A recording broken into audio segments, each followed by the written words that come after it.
yeroo gabaabduu kana keessatti dhaamsa wahii qiisha wal keenyeeti akkasii wal biraa deemna.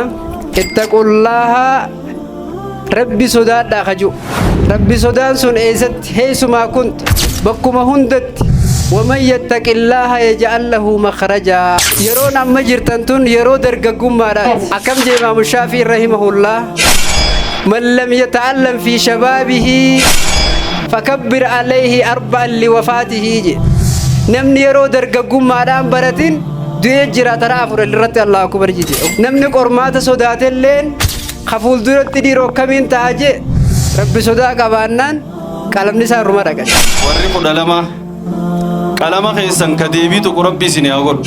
Ogguu si dhibdee waraqaan si dura teessee akka waraqaa guyyaa qiyaamaa ka fakkaattu dhiiroo maaliin itti guutuu ta'a ka maqaa kee katabuudhaafuu ka harki si qollatu san yeroo sanitti taqwaa qabaannaan qalamni kee bakkuma bareeddu wahuma gaariidhatti haqa rabbi isin haa gattamsiisu. Warra maqaan isaanii duru ganda samii sanitti istireetiin maxxanfame rabbi isin haa godhu. Qormaanni kana qofaa miti.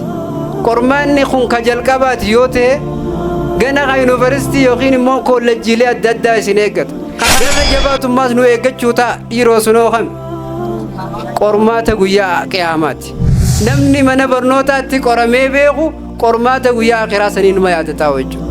Akkana jee shaayireen yaaboo arrii tana silaa gaafaan an dur dardaraa san odoo beeyte jeeti. silaa waa akkana nan gootuu jee isii tanaaf hawwe dardarummaa tanaaf hawwe yeroon dargaggummaa yeroo jabduu yeroo akka habalee karaa lamaan qaraati yeroon dargaggummaa yeroo oomishaati ittiin murachuu feetus ittiin muramuu feetus waalachuutiifuu dalayti jechuu shabaabummaan yeroon dargaggummaadha yeroo ari'an qaban ce'an baani jechuu hogguu barsiisaan kee tokko si biratti hin dhiyaanne siifi waraqaa ta'e qofa hogguu si kannan namuunuma beekee jechuun hanga isiin nama rifachiiftu dhiiroo ka akhiraa san odoo akkam warra kanarraa laallatee ka akhiraa saniif illee qophaa'e rabbi nu haa taa'isu.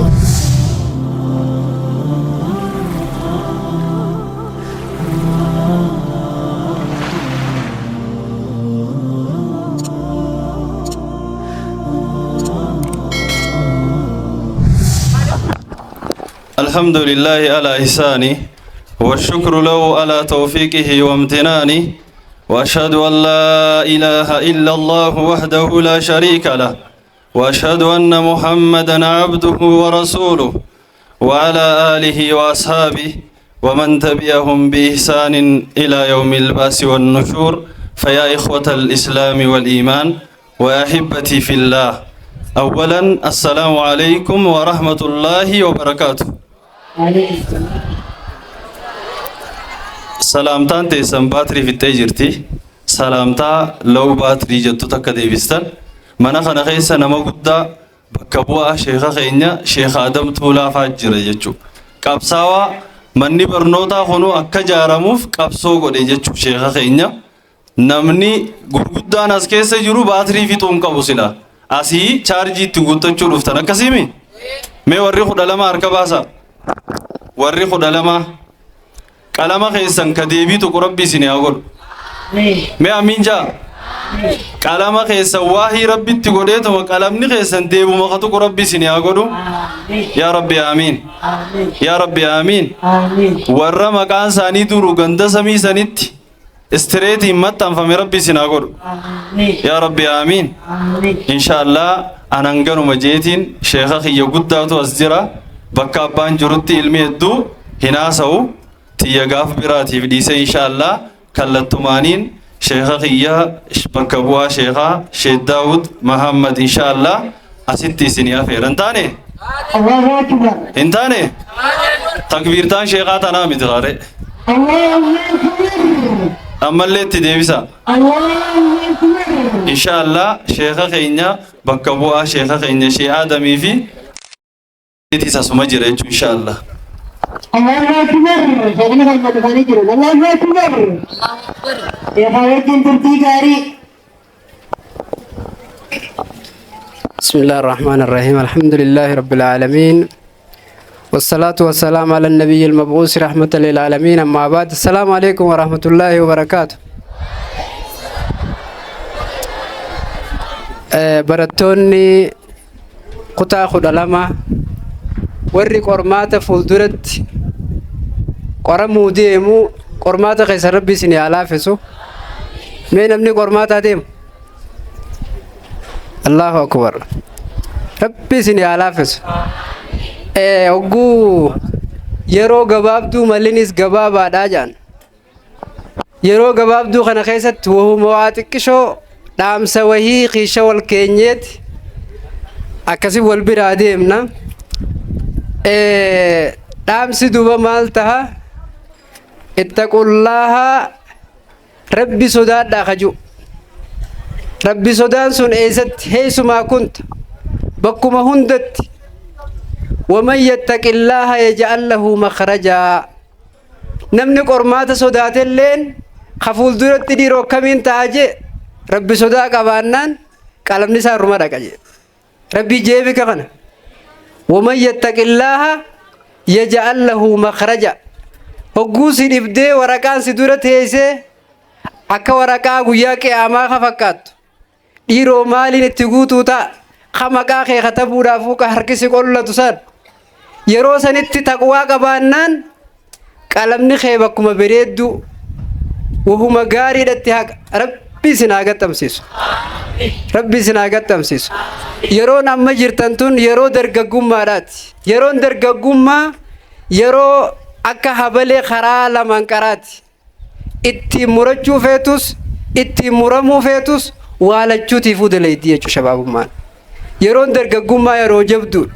yeroo namni asii duraatis isiidhaaf hawwu yeroo namni as bira dabrees leeyta shabaaba ya'uudu yawma fa'akhbirahu bimaa fa'ala almashiibu. akkana jee shaa'ireen dulloomeeti arriin itti dhuftee arrii firran laalee yaaboo arrii tana silaa gaafaan an dur dardaraasan odoo beeyte jeete silaa waa akkana nan gootuu jee isii tanaaf hawwe dardarummaa tanaaf hawwe eega bira kutee booda. Joolleen hogguu namni miidhe kam jetti qoy gaaf tokko anis akka keetii kan numaan dardaraa jetti bar. Yeroo kanaaf namni hawwuu ture kaas bira dabrees kaasii gadiitis yeroo kanaaf hawwu. Garuu yeroo san amma ni qabna nuti. Itti fayyadamna moo kami? Itti fayyadamna? Mee warri itti fayyadamne jettan? Namni yeroo kana keessatti hin baratin je maasha Allah. Allahu akbar. Akkam je Imaamu Shaafii rahimahullah من لم يتعلم في شبابه فكبر عليه 4 لوفاته.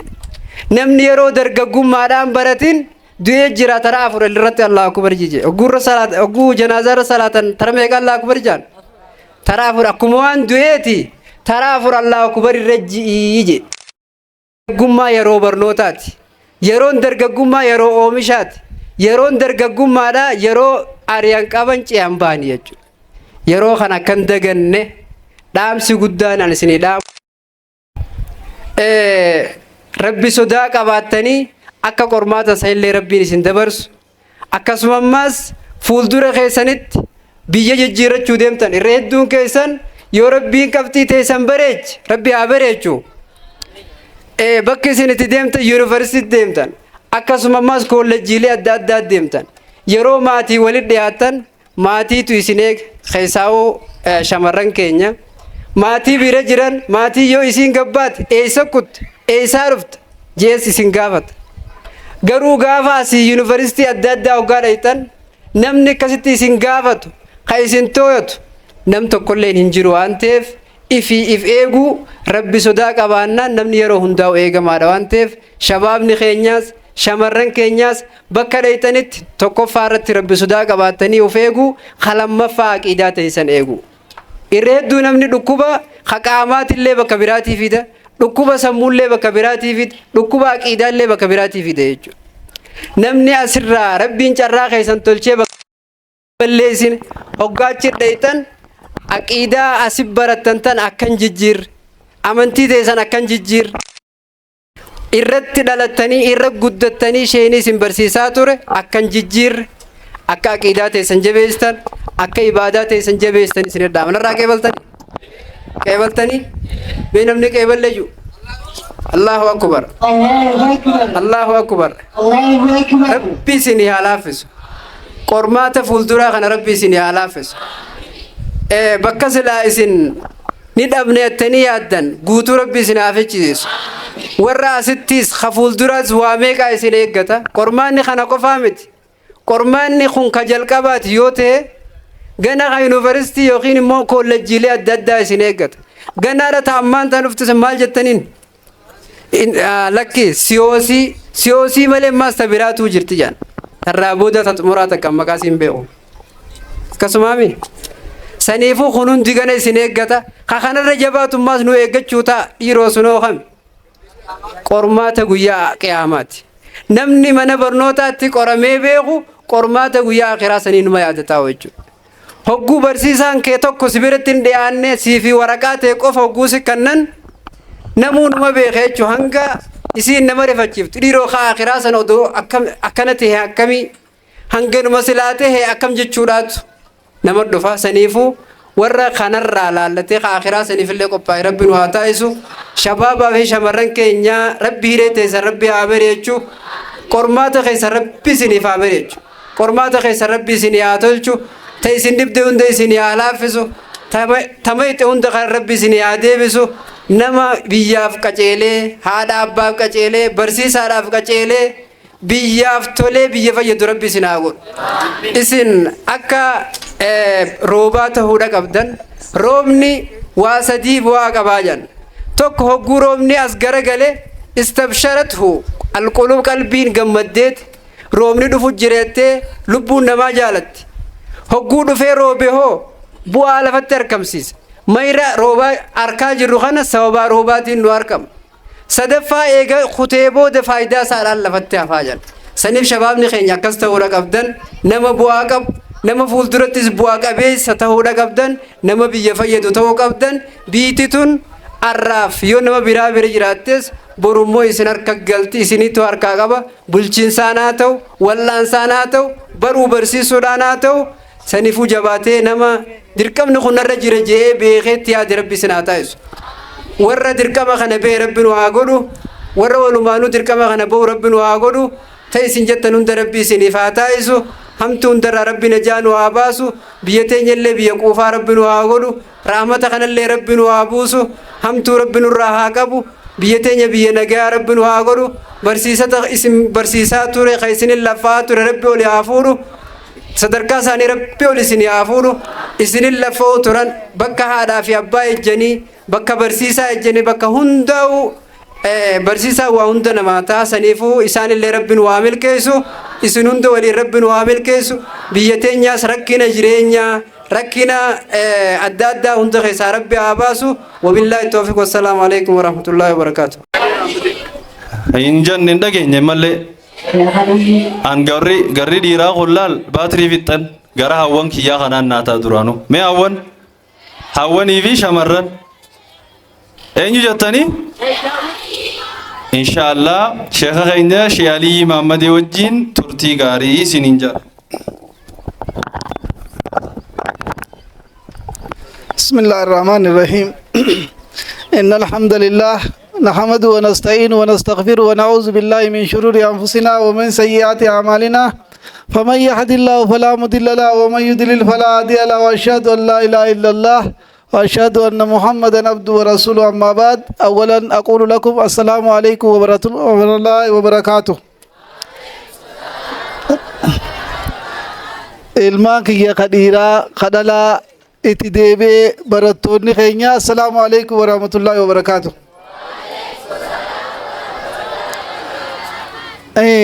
Ani abbaa biyyaa waan hin ta'eef agabaara biyya tanaati aamiinumaan jaa eega Sheekh Mahamad Amiin aamiinumaan jaa ustaazota keenya babbareedaa cufaatu as jira. An dhaamsi kanuma isaaniitiin irra isinii hojii eeggadha. Antaniin takkittiin isinit dhaamu gorsan qabu du'aayin isinii godha. Hanqa guyyaa isin asii eebbifamtanii fatanaa tanaas fudhattanii eegas ammaas hogguu yuunivarsiitii seentanii isin fatanamtaniimi. Fatanaa saniis fatanamtanii biiroo keessa wanni mana barnootaa keessa gattee sanitti ani isiniif waasiidha isiniif qabeen isiniin jaa. Du'aayi halkanii isinii wajjin jira, guyyaa isinii wajjin jira, fatanaa irratti isinii wajjin jira, axanna'uu keessatti isinii wajjin jira. Gizee cufaa namaan nu dura jira, duuba keenya namaa jira. Akka abdiin ogootaniin isinit dhaama. Assalaamu alaikum. sadeenu ta'ee akkasuma barsiisonni mana barumsaa kanaa kan muslimaatis ta'e kan kiristaanaatis hundi isaaniitu kabaja walii qabaachuu keenyaa fi nuuf qabaachuu isaanii sadarkaa nuu qabaachuu isaaniitiif galatoomaan jaan dura irratti. Galanni dura irratti karaa maan alhamdulillah. Alhamdulillah. Barsiisonni gaa nuuf dura bu'aa ta'ee deemus yoo isaan nutti hammaatan nuti irraa hammaanna. Irraa hammaachuun jiru jallinatti achi deemna jechuudha. Sanirraa kakee gabaabsi waan jaaniif anis numaan gabaabsa. Wanni muhaadaraa bara deengadaattis goone sababaan irra muhaadaraa sana goone barattoota kana ni laalle. Barattoota gizee laalle barattoonni kun mana barumsaa gizee dhufee akka waan islaaminaan hin jirreet akka yaadan. Khaanis takkitti isaa fudhatee achiin ba'a. Khaanis takkittiinis tokkicha isaa fuutee achiin baati. Kanarraa maal taane mee ijoollee koottaa mana barumsaa islaaminaan ni jirti. Islaaminaa fi barnoonni waliin dhabu. Koottaa jennee ijoollee waliin yaamne. Hayyee dhufne jettee dhalaanis gama kaaniin dhufte dhiirtinis gama kaaniin dhufte. Jennee ifuma keessaa namoota waa himuu beeku fi khaanis walitti gugurree dura irratti bakka salaataa tolfanne seelana bitanne seelana irra salaannu bitanne rabbi haa galatoomu akkasuma durooboonni keenyaas akkaataa nuti salaata keenyaa fi barnoonni keenyaas itti waliin tuyne waliin mari'annee waliif nuu taasisanii salaataa fi salata barataan tokko salata ni salata je barsiisaa jalaa gadi hin bahu. Barsiisaan tokko yeroo salaataa san irratti barataa tokkotti hin komatu. Akka hin komanne waliin taanee goone jechuudha. Kuni tolooltuma beekumsaa fi sadarkaa waliif qabnu nuu fi mana barumsaa jidduu durooboota keenya jidduu nagayaa fi tokkummaa jirturraayi. Kanarraa kan ka'e nuti ijoolleen asitti daawaa xixiqqoo guyyaa torbaan lama takkas osoo godhamtuu turte. Osoo deemtuu wanni san guddatte. Erga ijoolleen tun akkatti diin kana feete ulamaa sirra yaammachuu qabnen. Taate moontaan. Sani jenneeti bara deengadaattis ulamaa irra yaammanne. Hoggaa ulamaa irra yaammanne booda ijoolleen sangarte. Baran nuun gootanii jechuu amata nuun gootanii gaafa nuti kudhalama geenyoo nuun gootanii nuti nuun gootanii jechuu lafaa kaasan. Osoo deemnuuti waggaan ga'ee amma geenye guyyaan keenya torbaan dabre ture akka tikeetarra jirutti yoo laaltan torbaan dabre ture garuu torbaan dabre muhaadaraa biroo takkaan nuti hin beekne nu dura qabamee jira saniif dabarsinee arra nuu ga'e jechuudha. Arraan tan ammoo gammachuun atti dhagaa dhufte yoo niin ibsadde jee ibsuu hin danda'u. Maaliif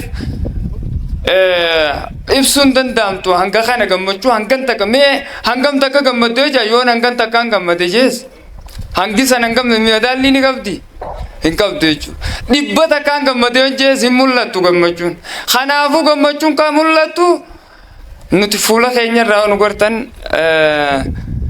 ijoollee teenya taa akka wal jaartee jirtu irraa agartan isinuu ni gartanii ani hin dheeressu sheekan hedduu afeerrannee jirra hedduu kanaaf hin bakka kanna asumatti yoon isinirraa dhaabee yaa garuu takka du'aa isiniif hin godhu warra dhufe kana warra nu kabajee dhufe rabbi si haa kabaju mee amiin ji rabbi si haa kabaju barattoota keenya riskis rabbi si haa kan warra sheekan keenya rabbi nu haa milkeessu sheek Adam Tuulaa jannata rabbi haa kannuuf aboo amiin jiif mee nuti caayaasaa jala jirraa bar akkasimi rabbi jannata haa kannuuf firdoosi rabbi haa kannuuf firdoosi rabbi haa kannuuf warroota jiran sheekan keenya hunda umrii rabbi nu haa dheeressu hamtuu rabbi irraa haa qabu dura boota keenya irraa hamtuu rabbi haa qabu dura boota rikteerran keenya irraa hamtuu rabbi haa qabu barsiisota keenya warra nu cinaa dhaabbatu hunda irraa hamtuu rabbi haa qabu yaa rabbi aamiin aamiin aamiin mana barumsaa kanallee sadarkaa isaa rabbi ol nu haa fuudhu rabbi ol nu haa fuudhu khayja hamtuun isaan laalu rabbi nurraa haa qabu